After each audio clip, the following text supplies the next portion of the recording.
اعوذ باللہ من الشیطان الرجیم بسم اللہ الرحمن الرحیم السلام علیکم ورحمۃ اللہ وبرکاتہ۔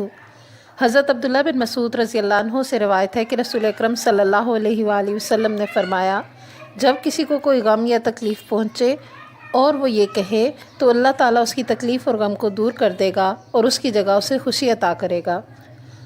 اللہم انی عبدک ابن عبدک ابن امتک ناصیتی بیدک ماضٍ فی حکمک عدل فی قضاؤک اسألک بکل اسم ہوا لک سمیت بہ نفسک او علمتہ احدا من خلقک او انزلتہ فی کتابک او استأثرت بہ فی علم الغیب عندک ان تجعل القرآن ربیع قلبی ونور صدری وجلاء حزنی وذہاب ہمی۔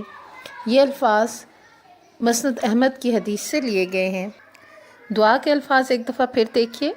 اللہم انی عبدک ابن عبدک ابن امتک ناصیتی بیدک ماضٍ فی حکمک عدل فی قضاؤک اسألک بکل اسم ہوا لک سمیت بہ نفسک او علمتہ احدا من خلقک او انزلتہ فی کتابک او استأثرت بہ فی علم الغیب عندک ان تجعل القرآن ربیع قلبی ونور صدری وجلاء حزنی وذہاب ہمی۔ اے اللہ، بے شک میں تیرا بندہ اور تیرے بندے کا بیٹا اور تیری بندی کا بیٹا ہوں۔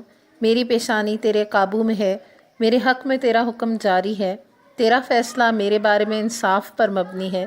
میں سوال کرتا ہوں تیرے ہر اس نام کے ساتھ جو تو نے اپنے لیے رکھا، یا تو نے اپنی مخلوق میں سے کسی کو سکھایا، یا تو نے اپنی کتاب میں اتارا، یا تو نے اسے اپنے پاس علم غیب میں رکھنے کو ترجیح دی کہ تو قرآن کو میرے دل کی بہار اور سینے کا نور اور میرے غم کو دور کرنے والا اور میری فکر کو لے جانے والا بنا دے، آمین۔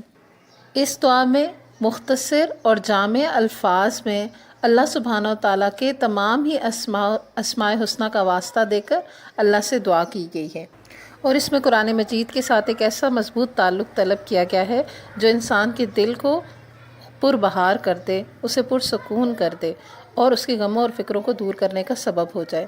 بلا شبہ اللہ کا ذکر ہی ایک ایسی چیز ہے جس سے دلوں کو اطمینان ہوا کرتا ہے۔ وآخر دعوانا ان الحمد للہ رب العالمین، والسلام علیکم ورحمۃ اللہ وبرکاتہ۔